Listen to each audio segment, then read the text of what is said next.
l'invité de la matinale sur La Première. Et la première partie, donc, avec les questions de Charlotte Mestre. Éric Baquès, bonjour. Bonjour. Depuis bientôt une semaine, la Nouvelle-Calédonie est touchée par une série d'incendies. Où en est-on ce matin sur ce front ?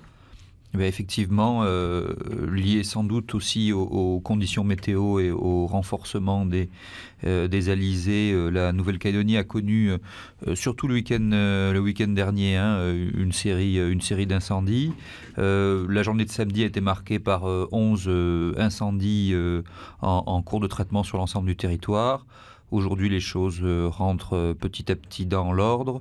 Il reste encore 5 à 6 foyers actifs en évolution libre, mais qui ne présentent aucun enjeu humain ou matériel à court terme. Et ce matin, les pompiers sont encore sur le feu, sur le pont, plutôt, on peut dire ça ? Oui, tout à fait. En fonction des situations, ils sont soit en intervention, soit en surveillance sur l'ensemble des foyers qui sont identifiés. Et quels sont ces foyers ? Alors, on a des foyers sur Poum dans la zone d'Arama, Ouégoua, on a 3 incendies en cours, Bondé, tribu de Sainte-Anne, tribu de Saint-Joseph, à Canala, 2 incendies en cours, Calagomène, Touhaut et le Mont-d'Or. Et quels sont les moyens qui sont déployés pour lutter contre ces incendies ? Les moyens communaux classiques et, si nécessaire, les moyens de la sécurité civile en complément, soit des moyens terrestres, soit des moyens aériens avec les hélicoptères bombardiers d'eau. Et cette année, la sécurité civile s'est dotée d'une antenne opérationnelle dans le nord, à Koné, avec une unité d'intervention, de manière à être plus rapidement sur les lieux dans les communes de la province nord pour les soutenir. Est-ce qu'on a déjà une idée du premier bilan ? On arrive au milieu de la saison à peu près, du premier bilan de cette saison administrative des feux 2018 ? Oui, tout à fait. On recense un peu moins de 150 départs de feu pour une superficie de 2500 hectares. À titre de comparaison, à la même époque, au même jour l'année dernière, on était déjà à 338 départs de feu et plus de 9000 hectares brûlés. Donc on voit bien qu'on n'est pas du tout sur la même saison des feux de forêt que l'année dernière. Et comment on explique cette différence ? On explique cette différence par les conditions météo qui étaient plus difficiles l'année dernière, puisqu'on se souvient qu'elle avait commencé un peu plus tôt qu'au mois de septembre, avec déjà beaucoup d'incendies dès le mois d'août, en fonction de l'établissement du régime des alizés, et puis également aussi en fonction des comportements humains, puisque c'est dans la quasi-totalité des cas l'origine des feux de forêt. Alors justement, vous en parlez, est-ce que sur les feux de ces derniers jours, de ces dernières semaines, on a une idée des causes de ces incendies ? Les causes, alors je mets à part volontairement les petits incendies résiduels qui s'organisent en milieu urbain, style on a vu hier à proximité de Nouville des petits foyers qui eux sont d'origine visiblement malveillante et qui sont très rapidement éteintes, donc qui n'emportent peu de conséquences, mais généralement on est sur une cause de négligence dans le travail du jardinage ou dans la préparation des champs. Et justement, quels sont les moyens mis en œuvre pour éviter ces départs de feu ? Alors, rien de plus efficace, semble-t-il, que la sensibilisation des gens, avec les limites malgré tout du dispositif. Le dispositif Orsec, qui prévoit donc aussi des mesures de prévention, est applicable depuis 2012. Depuis 2012, chaque année, les différentes autorités qui se sont succédées à la compétence de la sécurité civile, que ce soit l'État jusqu'en 2014, le gouvernement, mais aussi les communes, les provinces, martèlent les mêmes messages de sensibilisation. Il faut espérer que ces messages portent leurs fruits, mais force est de constater que chaque année, on assiste quand même à des départs de feu. Et comment on explique que les gens ne sont pas plus attentifs et ne sont pas plus respectueux de ces messages d'interdiction du feu ? Eh bien, je n'en ai aucune idée et je ne suis pas en mesure de répondre à votre question. Il faudrait leur poser directement la question. On parlait d'interdiction du feu. Aujourd'hui, quelles sont les interdictions mises en place ? Il y a une carte Prévifeu tous les jours. Quelles sont les interdictions mises en place aujourd'hui ? Alors aujourd'hui, si vous allez sur le site de Météo France, vous allez pouvoir trouver la carte Prévifeu du jour. Vous avez 8 communes qui sont en risque extrême de la côte Est. Le risque extrême, c'est la couleur rouge sur la carte. Dès l'instant où il y a une commune qui est en risque extrême, donc en couleur rouge, le président du gouvernement interdit l'usage des feux à usage non domestique sur l'ensemble du territoire pour plusieurs raisons. D'abord, pour à des fins de sensibilisation, mais aussi pour permettre à l'ensemble des moyens de secours et des moyens de sapeurs-pompiers de se concentrer sur des foyers limités et éviter la multiplication des foyers. Alors peut-être rappeler ce qu'est un feu à usage J'allais y venir. non domestique, plutôt dire ce qu'est un feu à usage domestique, et puis chacun considérera ce qui est son contraire.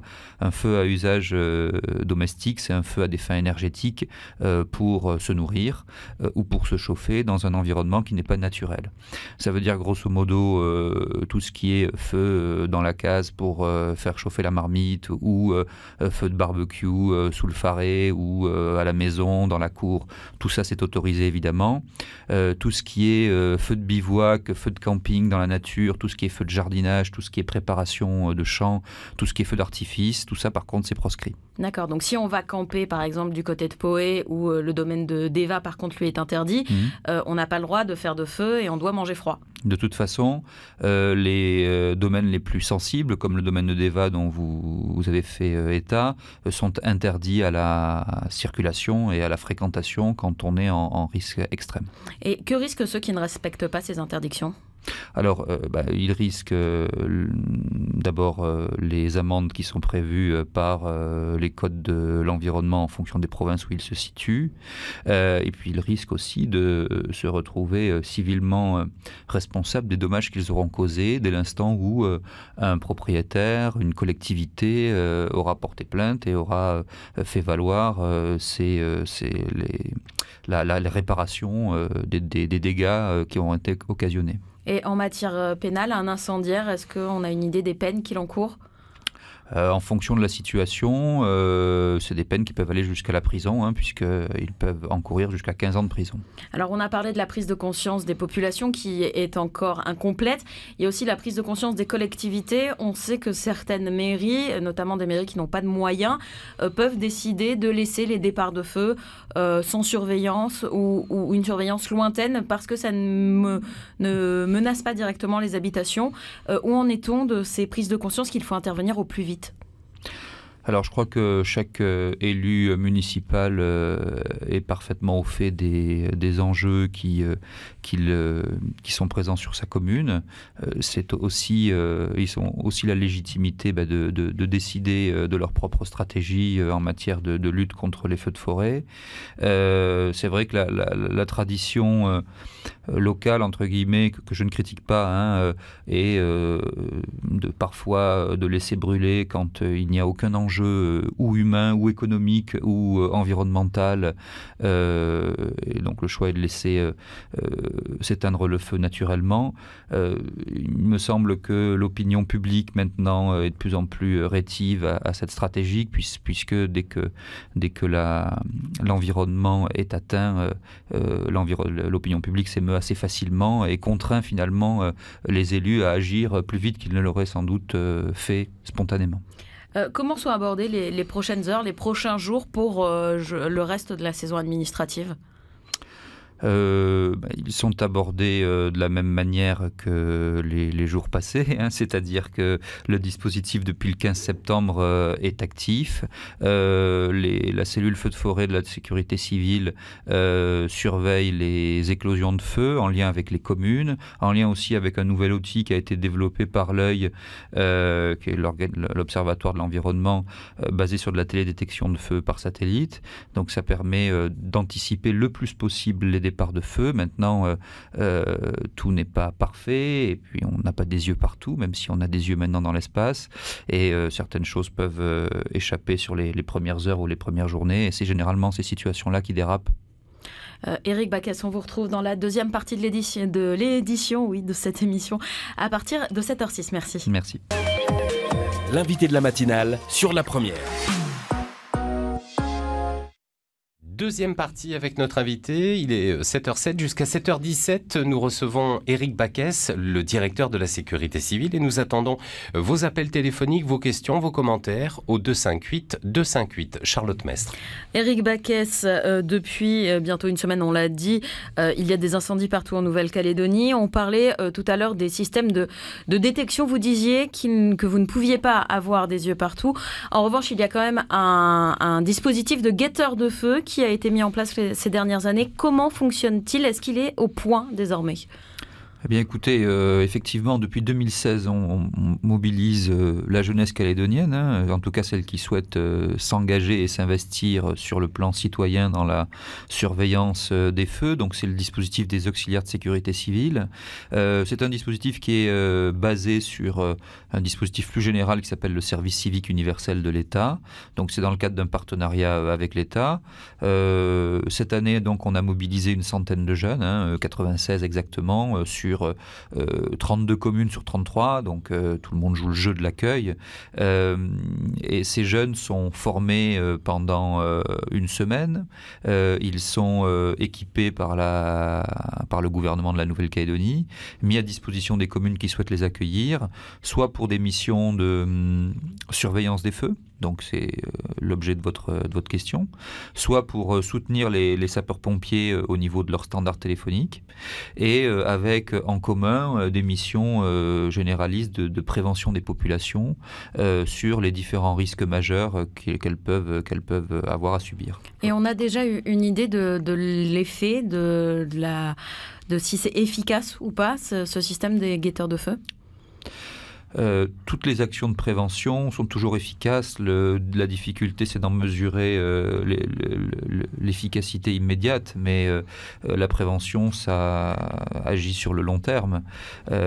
C'est à force de répéter les messages de prévention qui finissent par être assimilés par les populations. Donc je pense que c'est très positif. C'est aussi très positif. Chaque année, le nombre augmente. C'était une petite cinquantaine en 2016, 70 en 2017, 100 en 2018. Donc on voit que le dispositif progresse. Ce qui est intéressant, c'est de voir que des jeunes qui ont moins de 26 ans souhaitent s'engager pour cette cause-là au niveau de la Nouvelle-Calédonie. On va partir au standard, il est presque 7h10 et on y retrouve Philippe. Bonjour Philippe.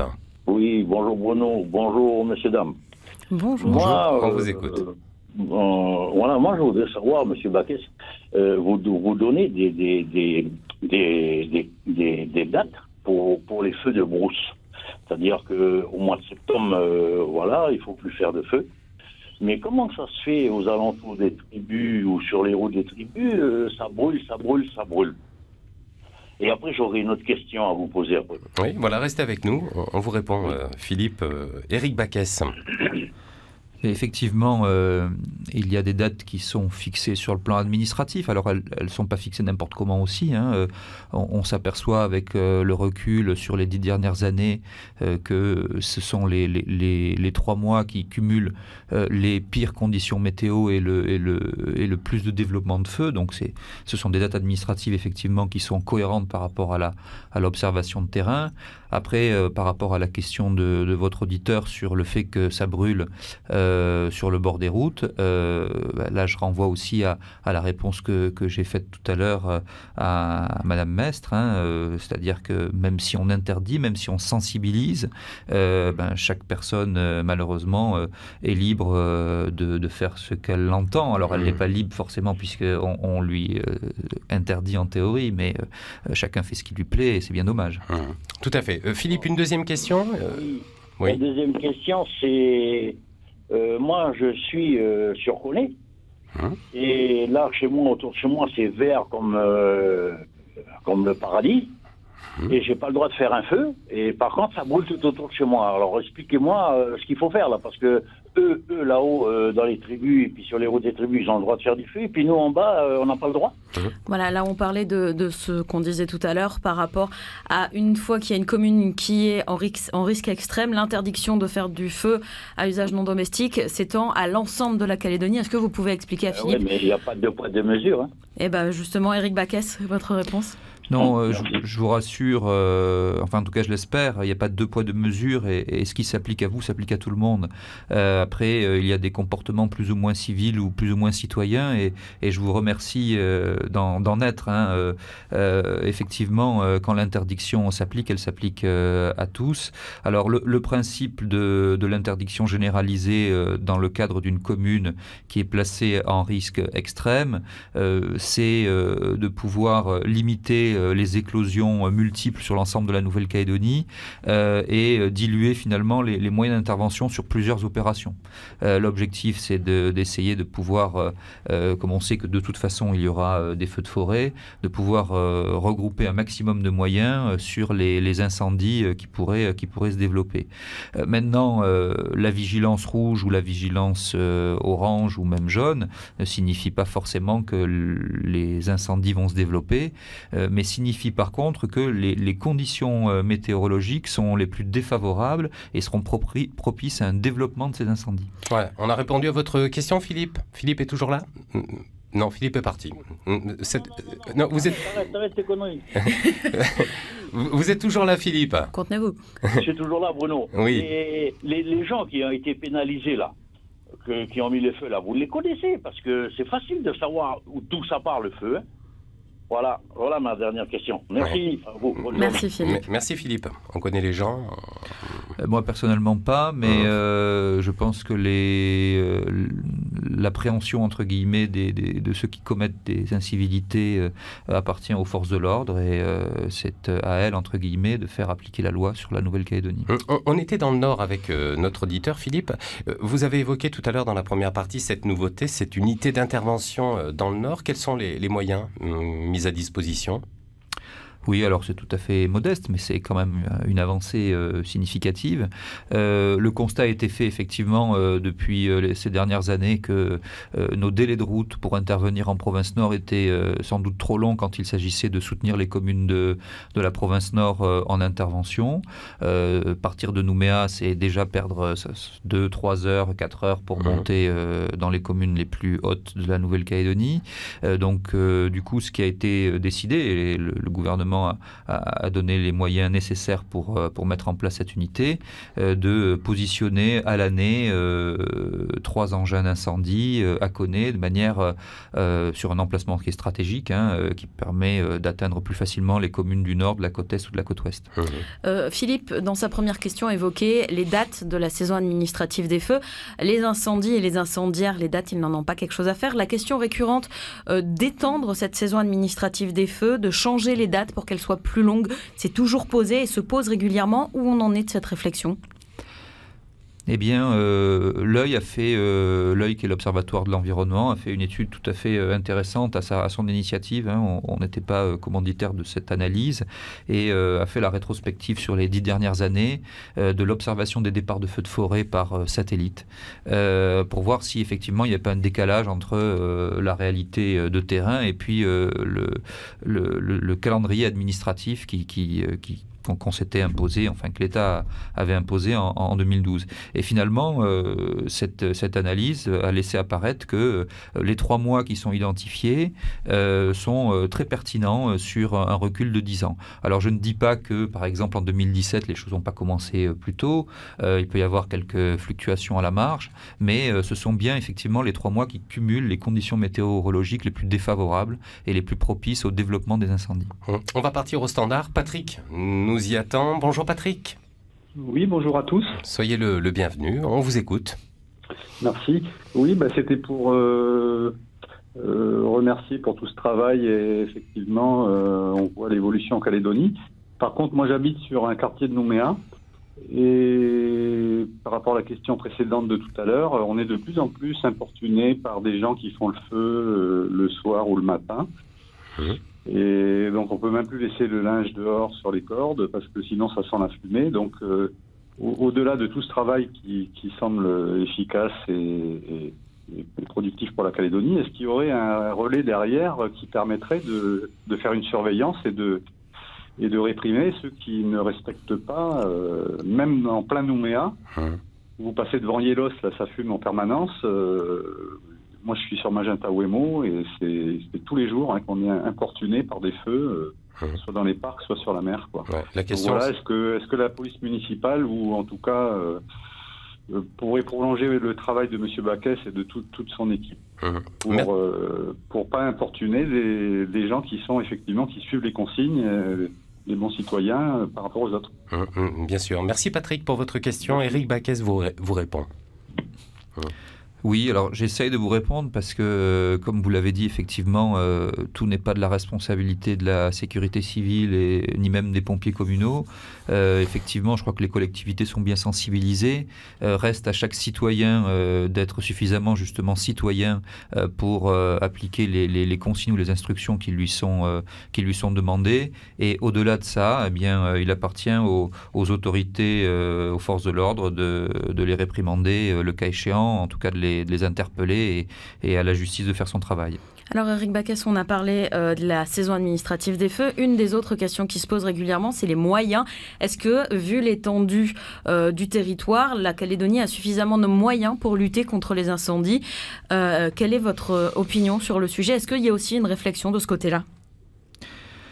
Oui, la réflexion, elle est constante, puisque cette question se pose tout le temps, tous les jours, pour l'ensemble des risques. C'est une question qui est pas facile. Les saisons des feux sont différentes. L'année dernière, elle était extrêmement intense. L'année d'avant, elle l'était beaucoup moins, à 6000 hectares.